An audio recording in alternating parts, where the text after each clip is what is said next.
இந்த படத்துடைய கதையை பத்தி பார்த்தோம்னா, படத்துல கதைன்னு ஒண்ணு இருந்தா தான் நகரும். கதையே இல்லாமல படத்தை எடுத்து வச்சிருக்காங்க. ஆனா அஜித் படத்தை பொறுத்த வரைக்கும் கதை இருக்கோ அல்லது திரைக்கதை இருக்கோ இல்லையோ அல்லது மேக்கிங் நல்லா இருக்கோ அதெல்லாம் கிடையாது. அஜித் நடிச்சாலே போதும், அவர் வந்து நாங்க பாத்துட்டு போயிருவோம் அப்படின்னு ஒரு பெரிய கோஷ்டி இருக்குது படத்துல.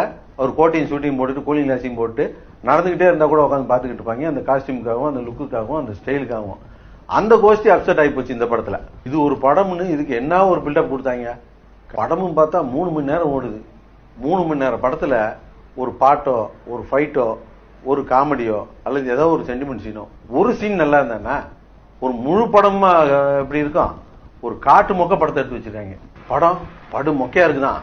அதனால நம்ம ஒரு 10 நண்பர்கள் நல்லா சரக்க போட்டு போய் தியேட்டர்ல உட்காந்து கலாய்ச்சி விளையாடுவோம் அப்படின்னு நினைச்சு தியேட்டருக்கு போனீங்கன்னாலும் அங்கேயும் உங்களுக்கு ஏமாற்றம் தான் கிடைக்கும். ஏன்னா இந்த படம்லாம் கலாய்க்கிறது கூட ஒரு தகுதி இல்லாத படம்.